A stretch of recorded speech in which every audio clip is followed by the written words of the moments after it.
Coming to you from a cozy little condo high atop Old 4th Ward, Atlanta. Welcome to The Ron Show on America One Radio. Here's your host, Ron Roberts. And a happy New Year's Eve to you and yours, whether you have big plans for the night or quiet plans to head into the new year. I hope you celebrate fondly and with friends and loved ones and are ready to ring in the year 2025, a year that's going to be a trying one for most of the country. Yeah, no, I think I can safely say most of the country, the majority of whom did not vote for Donald J. Trump to be president of the United States. But I don't want to be petty. I just want to wish everyone a happy new year. Let's start with some of the plans for Jimmy Carter's funeral processions, which will take place in Plains, Georgia, here in Atlanta, home of the Carter Center, where I am blocks away, and in Washington, D.C. According to the Atlanta Journal-Constitution, the days immediately after his death have been set aside to family and friends in Plains, the small southwestern Georgia town where he was born in 1924. The state funeral procession will begin Saturday morning when a motorcade will set out from nearby Americus with Carter's remains, according to details released Monday. The motorcade will stop in Plains before continuing to Atlanta, where it will stop at the state capitol. The former president will then be transported to the nearby Carter Presidential Center, where he will lie in repose, and mourners can pay their respects from Saturday night until Tuesday morning. The report continues. Carter's remains will then travel by plane to Maryland on January 7th before being transported by motorcade and a horse-drawn caisson to the U.S. Capitol. He will lie in state in the rotunda until the morning of January 9th, with the public invited to pay its respects. The motorcade will then travel to Washington National Cathedral for a funeral service before Carter and his family return to Georgia by plane. A private funeral service will be held that afternoon in Plains at Maranatha Baptist Church.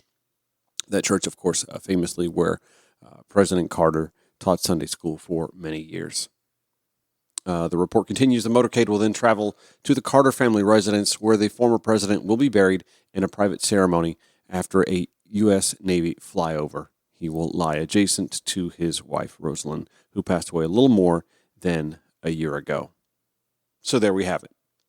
President Carter's passing provides an opportunity for those who are interested in American history to learn more about a chapter of American history that, while nearly half a century ago, it pains me to say that because I was alive then, barely, isn't historically all that far from much of what we deal with today.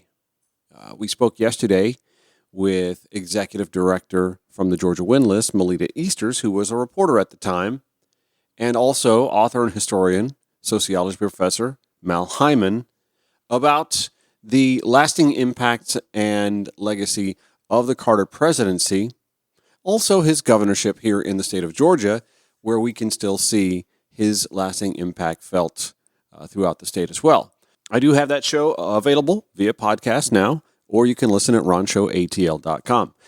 Yesterday, by the way, the New York Times also released unearthed footage of an interview that President Carter gave, I believe back in 2006, where he reflected on his life and work as a Cold War leader, Middle East peace broker, and post-presidential career as a citizen diplomat. Here is some of that final interview. I came along at a time when Americans still remembered painfully the lies told and the debacle of Watergate. I was outside Washington. I was not stigmatized by the mistakes that had been made in those previous years. It's a long way from Plains, Georgia to Washington, D.C. And I brought a fresh face of a peanut farmer, a working man who swore never to tell a lie or make a misleading statement. Jimmy Carter from Georgia. I hope to be your next president. The president and his family surprise and delight everyone by walking the parade route down Pennsylvania Avenue up to the presidential reviewing stand in front of the White House. But winning the White House at the height of the Cold War carried extraordinary responsibility. The system is survivable, it's verifiable. The peanut farmer from Plains suddenly had his finger on the button to start World War III. It's a horrifying thought. If the Soviets launched a missile attack from Soviet territory, We had 26 minutes before the missile struck New York or Washington or whatever for me to respond. And so I knew that I would have to respond, which may have resulted in a Holocaust. So I went out of my way to understand the problems of Brezhnev. I used to sit by a globe and turn it to Moscow and try to imagine how I looked out on the rest of the world with a formidable military force in NATO and tremendous challenge from China. And what would happen if the Soviets became convinced that they were in danger. Well, I tried to avoid all that. But it was a very terrible responsibility. To give our own and our nation's security. Carter took pains to keep the peace and to broker a nuclear arms deal.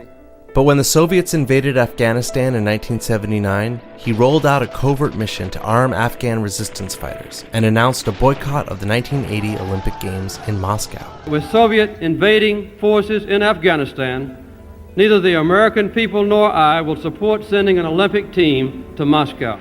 The goal, he says, was to pressure the Soviets to reform. I wanted to change their system of government, but I also wanted to bring the Soviet Union into the international forum. The Soviet Union, had in effect promised to honor human rights, and they had failed. But over a period of time, I think that may or may not have had an impact on Mikhail Gorbachev when he decided on glasnost and perestroika, and that in effect resulted in the dismantlement of the Soviet Union and also resulted in the withdrawal of Soviet invading troops from Afghanistan. Despite his ongoing struggles with the Soviets, Carter forged major accomplishments in foreign policy, opening diplomatic relations with China, pushing through a Panama Canal Treaty, and brokering a historic Middle East peace deal. Sun and tension on the Egyptian-Israeli border. I recognized before I was president the importance of the Mideast crisis between Israel and Egypt, because there had been 4 major wars in the previous 25 years. I was able to bring Sadat and Begin to Camp David, and we had a very successful 13 days there. And we came out with the Camp David Accords, which led 6 months later to a treaty between Israel and Egypt, not a word of which has ever been violated since. Let us have 3 of us together. Very good. But the watershed agreement did not fix the problems dogging Carter's presidency. Runaway inflation, We must face a time of national austerity. the energy crisis, All of us must learn to waste less energy.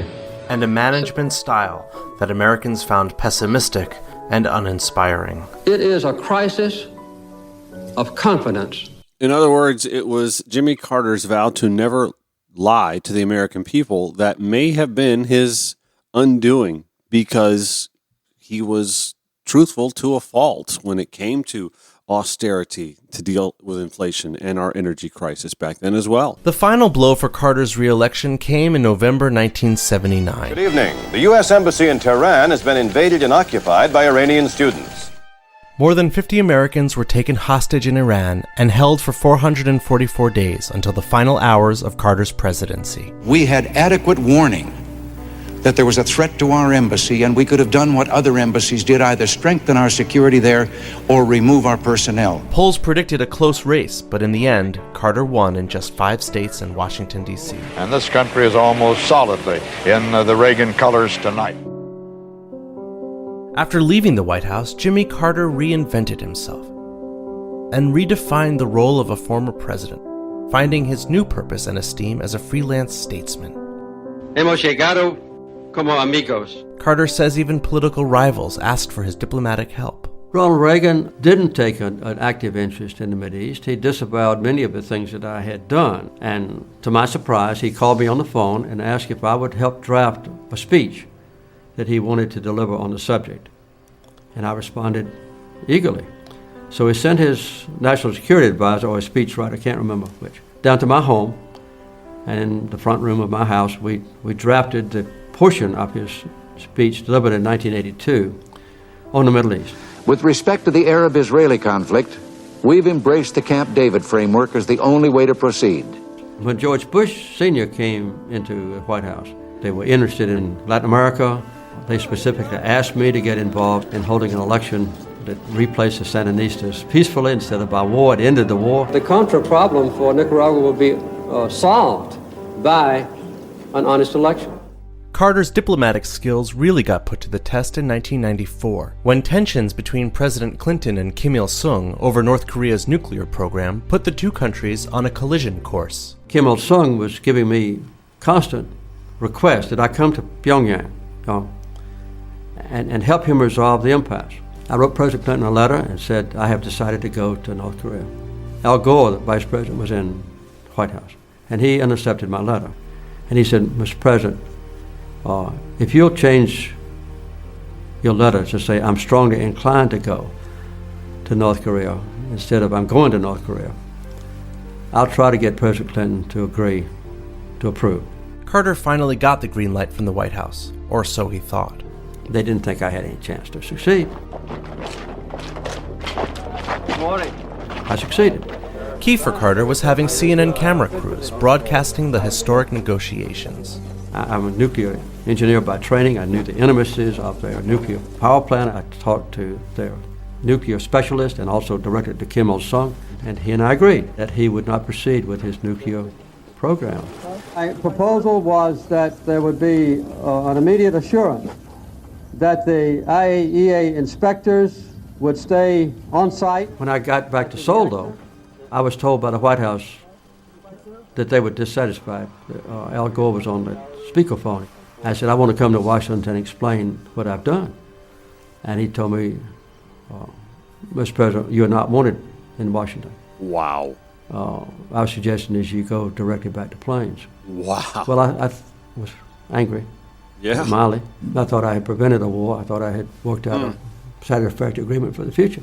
As soon as Carter touched down in the U.S., the press was filled with stories about how Carter had turned what was meant to be a private visit into a televised summit. There were horrendous stories about me in the New York Times, that I had exceeded my authority and that I had made false claims about the acquiescence of Kim Il-sung, that I was naive and ignorant and so forth. So I sent Kim Il-sung an urgent letter and asked him to confirm to Clinton, not to me, all the agreements he had reached. I think there were 12 of them. And so that was adopted by the Clinton administration as their policy. That policy did help to avert war, but critics say Jimmy Carter and President Clinton were wrong to appease a rogue nation like North Korea, which would later develop a nuclear arsenal in violation of the agreement he helped broker. In his later years, Carter traveled the globe with the Carter Center to fight disease and monitor elections in emerging democracies. So we believe that all of our questions have been answered. Work that earned the former president a Nobel Peace Prize in 2002, just as he was forging a very public campaign opposing the coming American invasion of Iraq. That global challenges must be met by an emphasis on peace.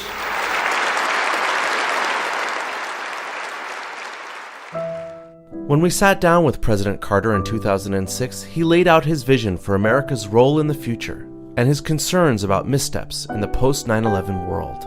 The announcement and practice of preemptive war, the complete abandonment of all the nuclear arms control agreements ever reached, the claim, in effect, that prisoners could be mistreated or tortured or deprived of habeas corpus. These are some of the things that I think has caused a deterioration in our country's basic stature and integrity. I would like to see our country be the champion of human rights, and every American embassy looked upon as a haven for those who suffer from human rights abuse. I'd like to see our country be the most generous on earth. These are not just my goals, and they will not be my accomplishments, but the affirmation of our nation's continuing moral strength and our belief in an undiminished, ever-expanding American dream. This is a fascinating video, again, released just yesterday by the New York Times. I'll include it in the show notes today at ronshowatl.com. We'll have some excerpts from President Carter's Nobel acceptance speech as well when The Ron Show returns. I'll invite you to follow The Ron Show on your preferred social media platforms. That would be Blue Sky, Twitter, X, Instagram, Facebook. We're all over them, at Ron Show ATL. So, reading from the Nobel website, a little bit about Jimmy Carter before I give you excerpts from his acceptance speech.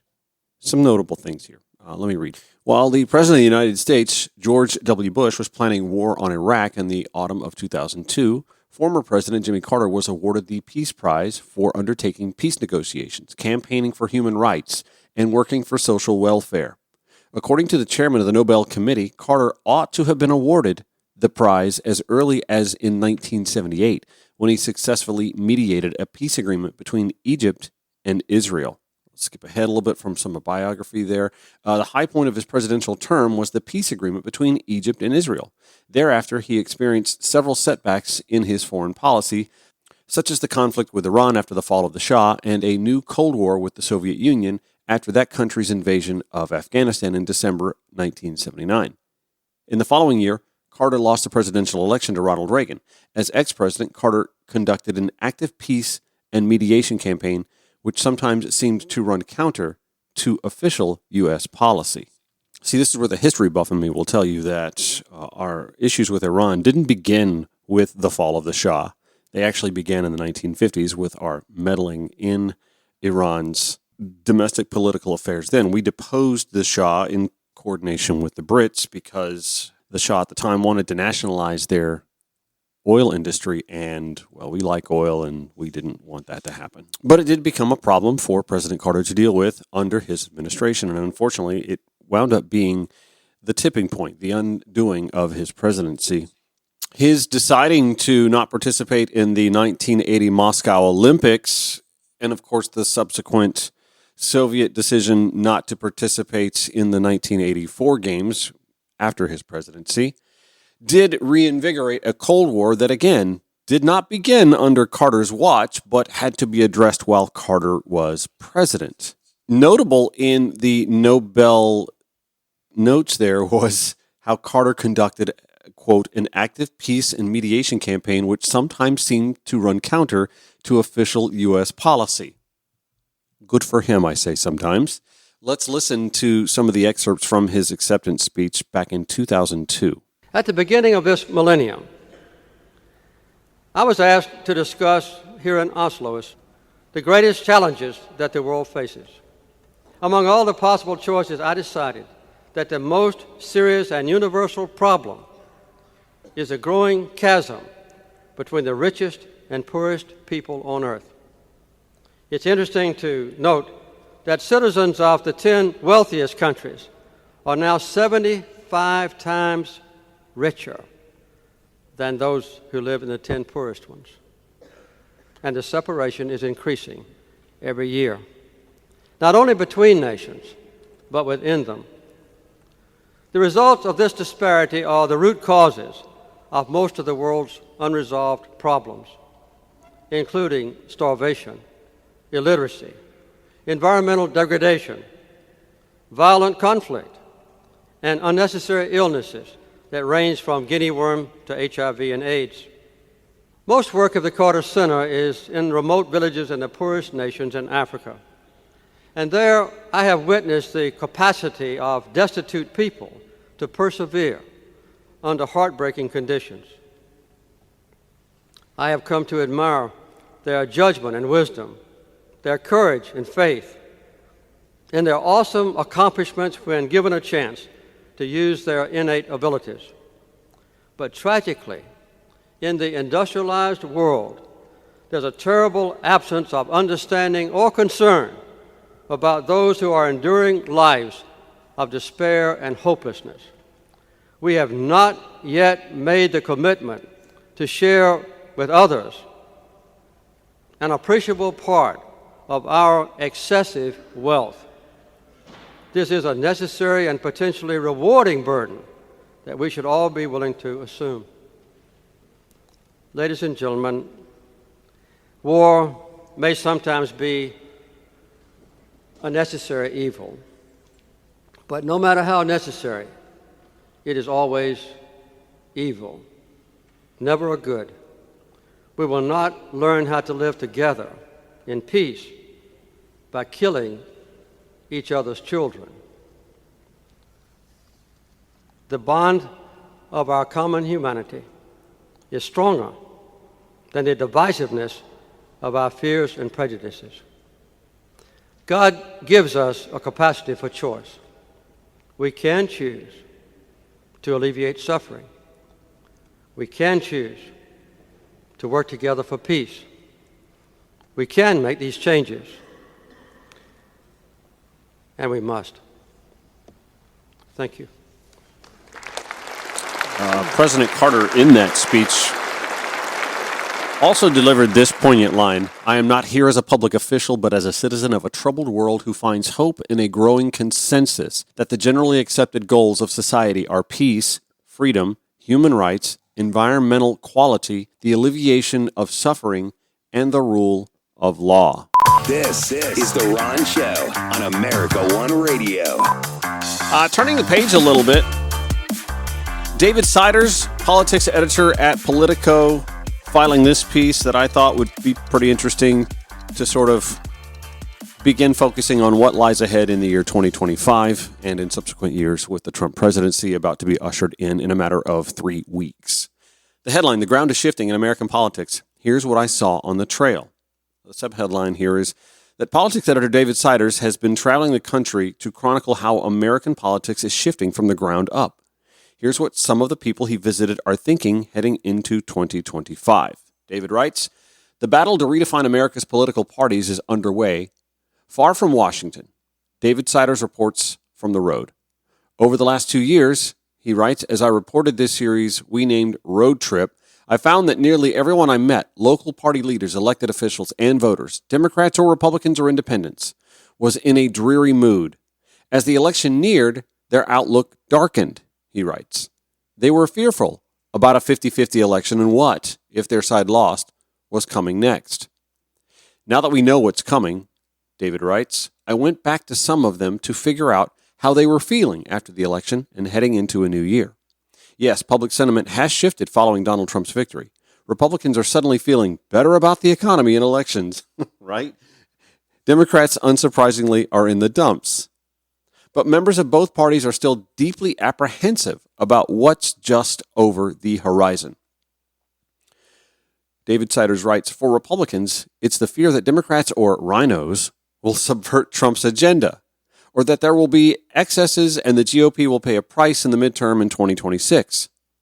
For Democrats, it's the prospect of Trump accomplishing even a fraction of what he's said he wants to do." Listen to this quote: "Nothing comes down the pike is going to be good, and there's not a damn thing we can do about it." That's David Nagel, a former representative from Iowa, telling David Siders when David reached out to him one recent morning at his law office in Waterloo. However, he said, "The positive is that in a democracy, you have the right to challenge conventional wisdom. Trump is going to be in charge. MAGA is ascendant, and, quote, the way we think government should be conducted is going to be radically changed. Now," he said, "we're going to find out whether they're right or not." Siders writes, "If Republicans have anything to say about it, it will be a sea change. They see a president-elect with a popular vote mandate. He did not get 50% of the votes. It's not a mandate.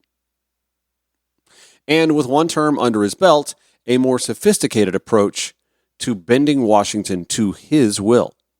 The MAGA movement, Trump and the conservatives, are so much better off today now than had he actually won in 2020, said Bill Bailey, who sells Trump merchandise at rallies across the country. Thank you, Bill Bailey. I think he's better poised now to accomplish some very good things. Then there's Judy Gutierrez, an independent, who told David Siders she did not support Trump, but while running unsuccessfully for a seat on the El Paso, Texas City Council, said Democrats were mishandling migrant surges. She said, "My people put Trump in office, man. The Latinos came out strong for him because people are frustrated. People are tired. The Democratic Party failed us." Steve Ortega, a former Democratic member of the El Paso, Texas City Council, who saw his city divided on the issue of immigration, said the Democratic Party in particular has a long look in the mirror that's forthcoming when it relates to how Hispanics are treated. They are losing voters at a record pace. Heading to Colorado, Dick Wadhams, a former Colorado Republican Party chair and longtime party strategist, who told David Siders when they met in Denver that if the surge is unaffiliated in unaffiliated voters continues, parties might become bit players in the political landscape. That's interesting. When he won, I think it kind of set the stage for what's going to be another bad midterm for Republicans. I hate to say it, but I think that's the case. In Omaha, Nebraska, Crystal Rhodes, a former Douglas County Democratic Party chair who is now the elected clerk of the county's district court, saying, "My reaction to trauma is just to dig in and control the things I can control." So Omaha worked really hard on turnout. We actually did deliver the blue dot for Kamala. What I've been telling everyone that has asked is, okay, we're going to put a little blue dome over our blue dot, and we're going to wait for the storm to pass. We're going to be really aggressive about taking control of our local offices in Omaha. That's a thing. You got to focus local. We can't just fly over the local offices and not fight for school board seats and county commission seats. We see how important that is in Cobb County, a blue county under red control, right? The State House here in Georgia, it's just, gerrymandered, but still, work to fight local, win state, and you can impact what happens at the federal level.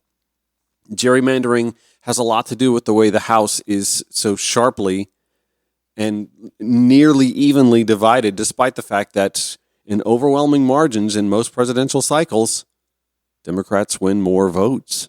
They just don't always win an inordinate number of seats that come with those votes. And the Senate is something we'll always have to combat.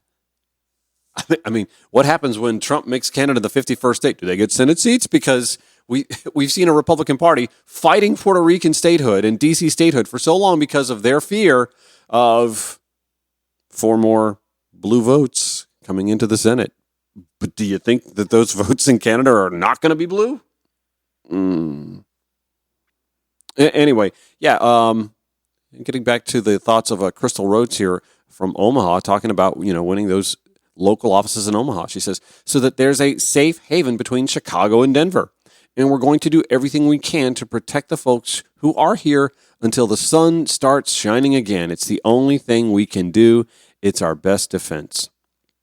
Waterloo, Iowa, David Nagel, a former Democratic representative from Iowa who argued unsuccessfully to keep Iowa's place at the front of the party's presidential nominating calendar.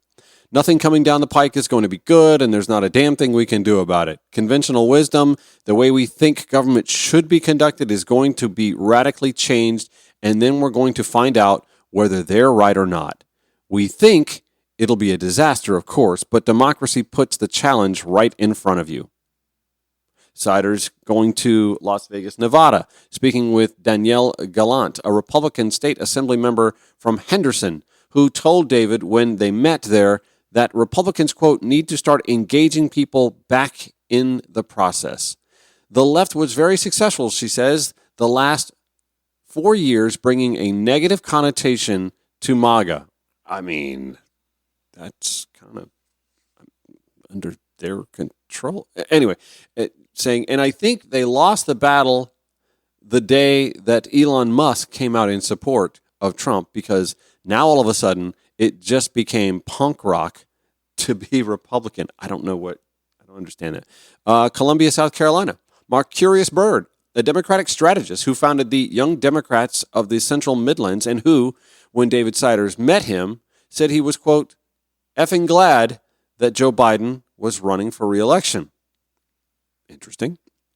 Marcurius said, Democrats have found more ways to ostracize people out of being Democrats than welcoming people in. That's something we've got to adjust strategies for, especially in some of our redder states.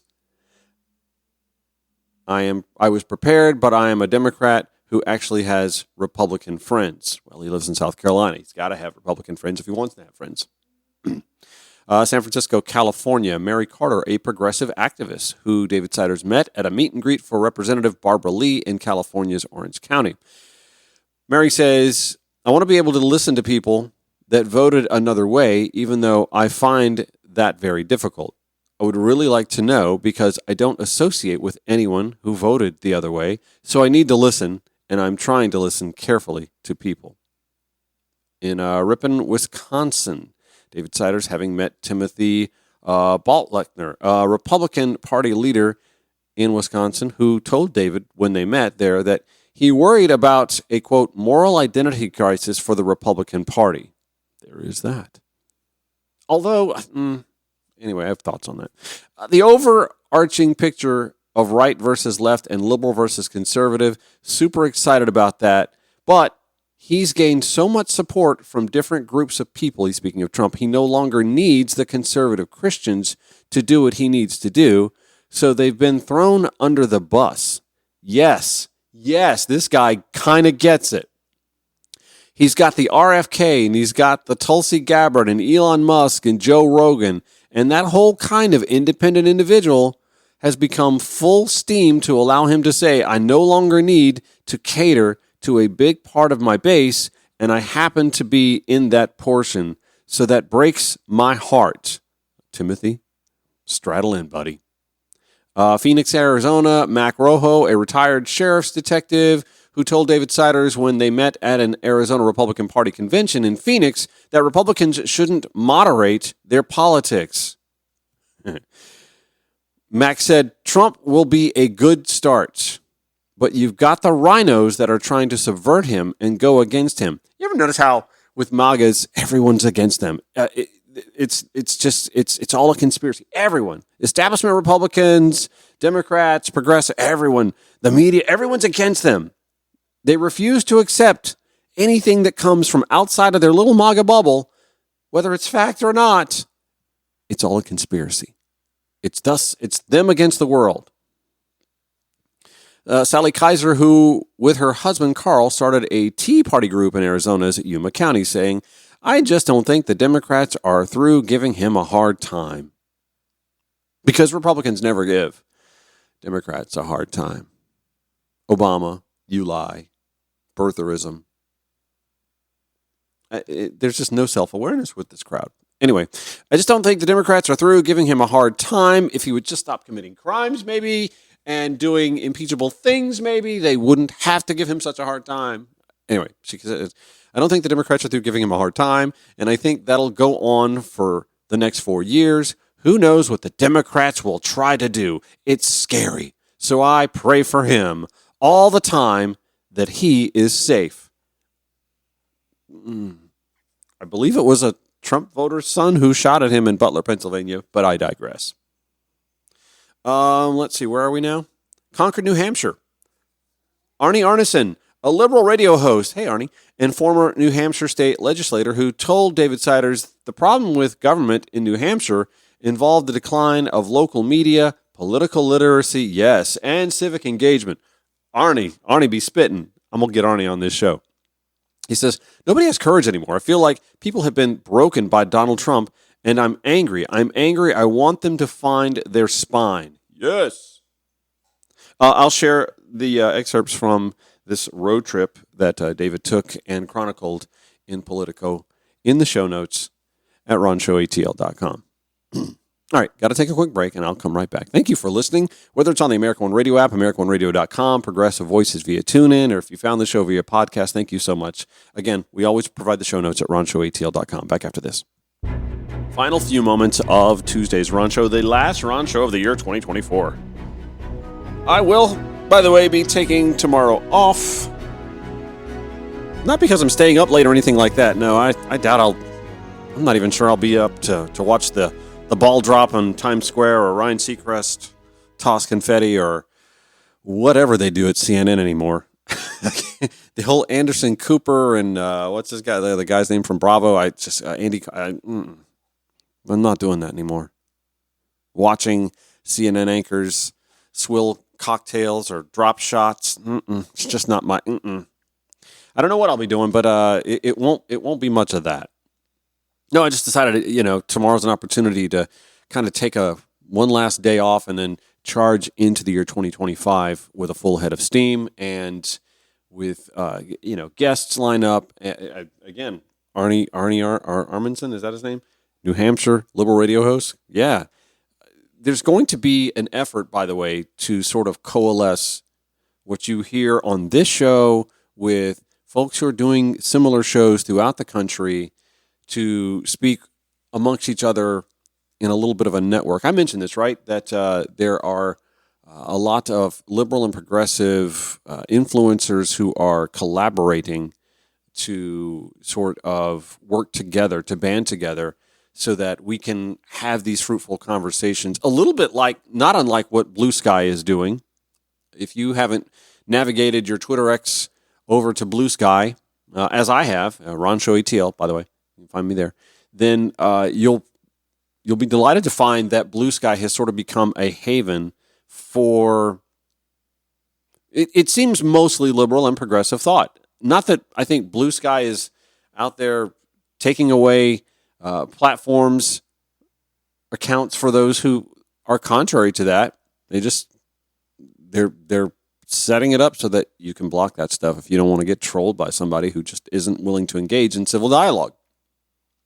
I don't know if you've noticed this, by the way, that there's this whole civil war going on the Twitter X platform, where Elon Musk has been bragging about how the Twitter X platform, the X platform he calls it, is this free-range, free speech haven, unless you run counter to him, because Laura Loomer lost her blue check. There have been blue checks getting taken away from folks over on the X platform.